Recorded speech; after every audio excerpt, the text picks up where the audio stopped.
Mari kita tundukkan kepala kita lipat tangan kita datang ke hadapan Tuhan, merendahkan hati kita dan memohon tuntunan daripada Roh Kudus untuk mendengarkan sapaan kebenaran firman Tuhan. Kita berdoa. Damai sejahtera Allah yang melampaui segala akal dan pikiran kamu sekalian, di dalam Kristus Yesus Tuhan dan Juru Selamat kita. Amin. Firman Tuhan yang menyapa kita pada saat ini diambil dari Wahyu pasal yang ke-7 ayat yang pertama sampai ayat yang ke-3. Demikian bunyinya. Kemudian daripada itu aku melihat 4 malaikat berdiri pada keempat penjuru bumi, dan mereka menahan keempat angin bumi, supaya jangan ada angin bertiup di darat, atau di laut, atau di pohon-pohon. Dan aku melihat seorang malaikat lain muncul dari tempat matahari terbit. Ia membawa materai Allah yang hidup, dan ia berseru dengan suara nyaring kepada keempat malaikat yang ditugaskan untuk merusakkan bumi dan laut. Katanya, janganlah merusakkan bumi atau laut atau pohon-pohon sebelum kami memeteraikan hamba-hamba Allah kami pada dahi mereka. Demikian pembacaan kebenaran firman Tuhan. Sekali lagi saya sapa kalian semua, shalom untuk kita semuanya. Bapak Ibu saudara-saudariku yang terkasih di dalam nama Tuhan Yesus Kristus. Sebelum kita membahas secara rinci nats kebenaran firman Tuhan pada saat ini, alangkah lebih baik kalau kita menjelaskan apa yang menjadi gambaran umum yang ada di balik daripada teks kita pada saat ini. Dalam kebenaran teks kita, gambaran umumnya, Yohanes sedang melihat penglihatan tentang hari-hari akhir yang mengerikan, khususnya bencana hebat yang akan datang, yang belum pernah terjadi sejak awal dunia sampai sekarang. Boleh kita lihat dalam Matius pasal yang ke-24 ayat yang ke-21, Markus yang ke-13 ayat yang ke-19. Dalam rencana ini akan ada serangan dari setiap kuasa jahat, dan bumi akan dihancurkan untuk terakhir kalinya. Sebagai bagian dari kehancuran itu, angin berhenti bertiup dan untuk sementara waktu berada di bawah kendali. Sebelum waktu teror dan siksaan ini tiba, orang-orang yang setia akan dimeteraikan dengan materai Allah, sehingga mereka akan tetap bertahan. Bukan mereka tidak mengalaminya, melainkan melalui siksaan itu mereka akan diselamatkan. Ini merupakan gambaran yang mengerikan. Bahkan sekalipun orang-orang setia itu akan diselamatkan, mereka juga akan menjalaninya. Mereka harus tetap menjalaninya. Hal ini bahkan membuat orang-orang yang paling berani pun akan merasa ngeri, merasa takut. Bapak Ibu saudara-saudariku yang terkasih di dalam nama Tuhan Yesus Kristus, ada 3 unsur dalam gambaran ini. Yang pertama itu adalah ada peringatan. Saat terakhir datangnya bencana yang tiada tara dan tak terbayangkan itu akan segera tiba. Yang kedua, ada jaminan kepastian. Dalam masa penghancuran itu, orang-orang setia akan amat menderita, tetapi akhirnya mereka keluar dari penderitaan itu dengan selamat, karena mereka dimeteraikan oleh materai Allah. Dan gambaran yang ketiga, ada janji. Ketika berhasil melampaui masa penderitaan itu, mereka akan diberkati. Seluruh penderitaan dan kesedihan berlalu, dan yang tinggal hanya damai dan sukacita. Itulah ketiga unsur dalam gambaran ini. Yang pertama tadi ada peringatan, yang kedua tadi ada jaminan kepastian, yang ketiga ada janji. Bapak Ibu saudara-saudariku yang terkasih di dalam nama Tuhan Yesus Kristus, dalam teks kita ini merupakan penglihatan. Dan penglihatan ini diungkapkan dalam pemikiran tentang dunia yang dikenal pada saat Yohanes menulis kitab ini. Bumi berbentuk segi empat dan datar. Pada keempat penjurunya ada 4 malaikat yang sedang menunggu untuk melepaskan angin kehancuran. Yesaya berbicara tentang berkumpulnya orang-orang Yehuda yang dulunya terpencar dari 4 penjuru bumi. Yesaya 11 ayat yang ke-12. Yeskiel juga berbicara tentang berakhirnya keempat penjuru tanah itu. Yeskiel 7 ayat yang kedua. Bapak Ibu saudara-saudariku yang terkasih di dalam nama Tuhan Yesus Kristus, merupakan kepercayaan kuno bahwa angin yang bertiup dari utara, selatan, timur, dan barat adalah angin yang baik. Tetapi angin yang bertiup secara diagonal melintasi bumi adalah angin yang berbahaya. Itulah sebabnya para malaikat berada pada penjuru bumi. Mereka siap melepaskan angin yang bertiup secara diagonal. Merupakan kepercayaan yang lazim bahwa semua kekuatan alam ada dalam pengawasan malaikat. Maka kita membaca tentang malaikat yang berkuasa atas api, Wahyu 14 ayat yang 18. Dan malaikat yang berkuasa atas air, Wahyu 16 ayat 5. Dan malaikat-malaikat ini disebut sebagai malaikat pelayang. Mereka adalah malaikat yang paling rendah karena mereka selalu bertugas dan karena itu tidak dapat mengikuti hari istirahat, yaitu hari Sabat. Bapak Ibu saudara-saudariku yang terkasih di dalam nama Tuhan Yesus Kristus, para malaikat diperintahkan untuk menahan angin sampai pekerjaan memeteraikan orang-orang setia selesai. Sebelum penderitaan besar menghantam bumi, orang-orang setia akan diberi tanda materai Allah. Ada 2 hal yang perlu dicatat. Yang pertama, malaikat yang berbaterai datang dari arah tempat matahari terbit, yaitu dari timur. Semua gambaran Yohanes memiliki makna, dan agaknya ada 2 makna di balik gambaran ini.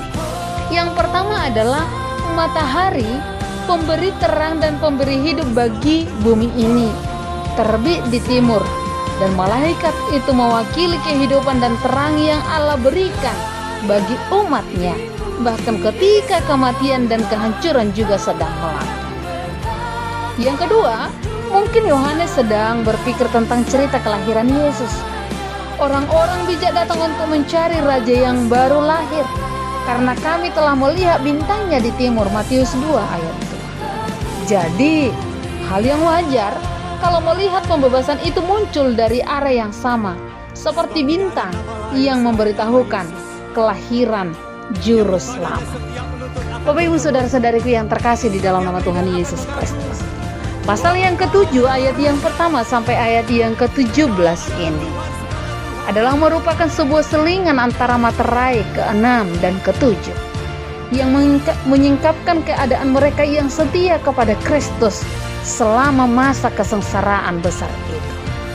Mereka yang berdiri teguh bagi Allah terdiri dari orang-orang Yahudi, pasal yang ke-7 sampai ayat yang ke-3 sampai yang ke-8, dan non Yahudi ayat yang ke-7 pasal yang ke-7 ayat yang ke-9 sampai yang ke-15. Mereka menerima Injil yang kekal yang diberitakan oleh para malaikat. Dan dalam pasal yang ke-7 ayat yang kedua, materai merupakan sebuah alat yang mengecap suatu tanda bahwa mereka adalah milik Allah dan di bawah pemerintahannya. Efesus 1 ayat yang ke-13. Keempat, angin bumi adalah lambang dari suatu perlawanan besar untuk melawan orang-orang kepunyaan Tuhan. Sedangkan perusakan bumi, laut, dan pepohonan itu dilakukan untuk melawan orang-orang jahat. Jumlah itu sampai 144.000 untuk mengumpulkan orang-orang percaya dari seluruh penjuru bumi. Kumpulan orang banyak adalah kumpulan orang-orang percaya dari semua bangsa yang diselamatkan oleh iman kepada Yesus Kristus, yang diselamatkan oleh darah domba Allah. Bapak Ibu saudara-saudariku yang terkasih di dalam nama Tuhan Yesus Kristus, dikatakan dalam ayat yang ketiga, janganlah merusakkan bumi atau laut atau pohon-pohon. Perkataan ini memiliki makna. Yang pertama, secara harafiah, bumi, laut, dan pohon-pohon adalah alam tempat di mana kita tinggal sekarang ini. Kata janganlah merusakkan merupakan suatu perintah di mana manusia harus mengelola, di mana manusia harus memelihara alam dengan baik, di mana manusia harus menjaga bumi ini untuk keberlangsungan hidupnya, bahkan kehidupan generasinya selama manusia ada di bumi ini. Karena hal itu merupakan suatu perintah, maka seharusnya manusia itu harus tunduk dan taat kepada Allah yang memerintahkan pemeliharaan Allah ini kepada manusia. Jadi harus kita ketahui Bapak Ibu saudara-saudariku yang terkasih, di sejak awal penciptaan Allah telah menetapkan apa yang menjadi tanggung jawab daripada manusia itu, di mana manusia itu harus memelihara daripada ciptaan daripada Allah. Kalau kita bisa perhatikan pada saat ini, di tengah-tengah kehidupan kita ini, kita bisa lihat banjir ada di mana-mana, polusi udara ada di mana-mana, baik itu akibat daripada kendaraan yang sangat banyak, pabrik yang ada di mana-mana, bahkan pencemaran daripada air limbah oleh limbah pabrik yang sudah kita rasakan pada saat ini. Ini yang terjadi di tengah-tengah kehidupan kita. Bahkan secara khusus di kota yang kita cintai ini, Unang Majota Dokon, jangan kita katakan 1 minggu datang hujan, 1 hari 1 malam datang hujan. Lingkungan kita ini, sekitaran kita ini, Panam ya sudah dipenuhi dengan banjir. Mengapa itu bisa terjadi? Karena lingkungan kita telah rusak. Kita tidak lagi menjaga kebersihan, kita tidak lagi menjaga keindahan daripada alam. Sampah telah berserakan di mana-mana. Air yang tercemar karena limbah pabrik, dan rumah karena membuang sampah sembarangan mengakibatkan banjir di mana-mana. Bapak Ibu saudara-saudariku yang terkasih, pada saat ini di dalam kebenaran firman Tuhan, kita diperintahkan oleh Allah bagaimana kita agar tidak merusak bumi, tidak memotong, menebang pohon secara sembarangan, tidak membuat di danau keramba yang ada di mana-mana. Karena boleh kita lihat Bapak Ibu saudara-saudariku yang terkasih, kalau kita pergi ke arah Toba sana, ke Parapat sana, ya, yang dulunya pantai menjadi tempat orang untuk berekreasi, melihat pemandangan yang indah, tapi pada saat ini di pinggiran Danau Toba sudah banyak keramba di mana-mana. Sekalipun sudah ada larangan daripada pemerintah, tetapi karena kerakusan daripada manusia, tidak lagi mempedulikan lingkungannya.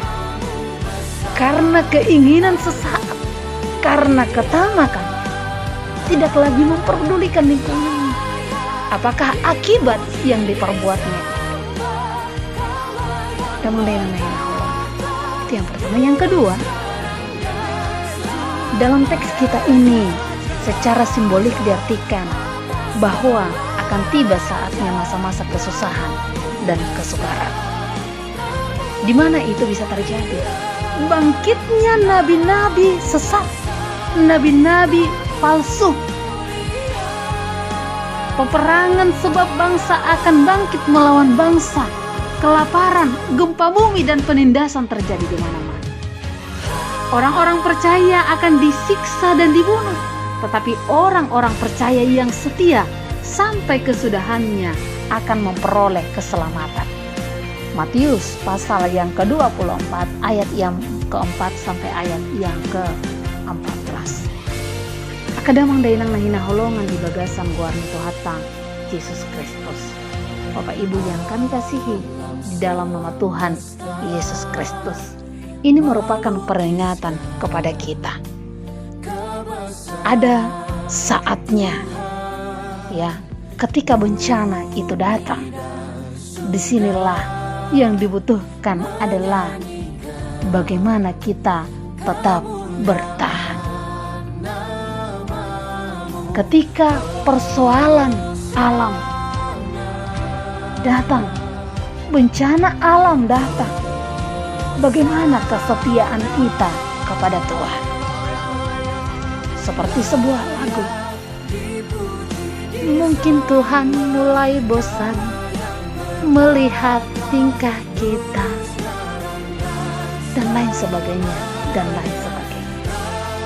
Ketika bencana di mana-mana, ada banjir, ada gunung yang meletus, dan secara khusus pada saat ini kita mengalami bencana yang sangat-sangat mengerikan.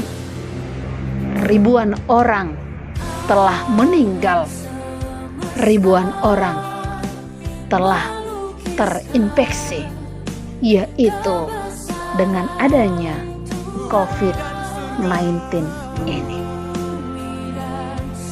Adakah kita yang bisa mendapatkan vaksinnya hingga pada saat ini? Tak satu pun.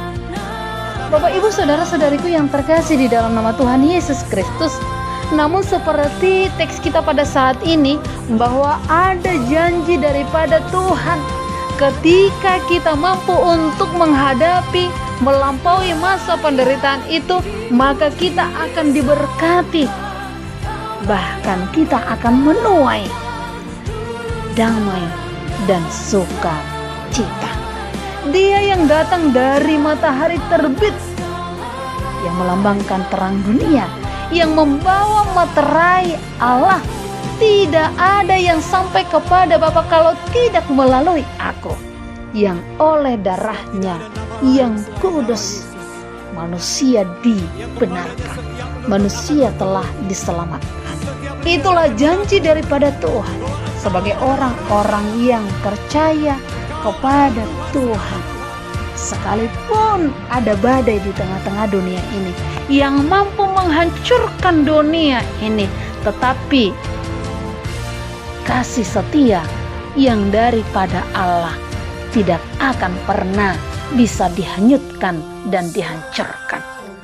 Sekalipun dunia ini penuh dengan bencana, penuh dengan kerusakan, penuh dengan sakit penyakit yang mematikan, tetapi kasih Allah senantiasa setia. Maka bagi kita orang-orang yang percaya, sekalipun kita mengalami penderitaan pada saat ini, mungkin kita mengalami penderitaan bukan karena sakit, tetapi karena ekonomi. Mari Bapak Ibu saudara-saudariku yang terkasih, datanglah ke hadapan Tuhan, sampaikan pergumulan kita, tunduklah di bawah kaki Tuhan, sampaikan apa yang menjadi beban kita, pergumulan hidup. Tuhan akan sanggup untuk memberikan sukacita, damai sejahtera, bahkan Dia akan menghapus air mata orang-orang yang percaya kepada Dia. Karena itu Bapak Ibu saudara-saudariku yang terkasih, kasih, di dalam nama Tuhan Yesus Kristus, mari kita hidupi kebenaran firman Tuhan pada saat ini dengan kita menjaga lingkungan hidup kita ini, memelihara lingkungan kita, dan kita juga tetap senantiasa setia sekalipun kita tetap dirundung oleh pergumulan dan penderitaan. Sukacita dan damai sejahtera serta keselamatan akan dituai oleh orang-orang yang percaya kepadanya. Amin. Kita berdoa. Terpuji dan termulialah nama-Mu ya Tuhan pada saat ini, yang memberikan kami kesempatan untuk mendengarkan kebenaran firman-Mu. Matarakanlah firman-Mu di dalam hati kami, agar kami bisa melakukan tugas dan tanggung jawab kami sebagai orang-orang yang percaya, yang telah ditugaskan oleh Tuhan, yang telah dipanggil oleh Tuhan untuk memelihara, untuk menjaga, untuk merawat segenap ciptaan Tuhan. Dan biarlah kami senantiasa setia kepada Engkau, sekalipun kami harus mengalami begitu banyak pergumulan, begitu banyak penderitaan, karena Engkau akan menerima kami dan memberikan kekuatan kepada kami ketika kami selalu bergantung kepada-Mu ya Allah. Terpuji dan termulialah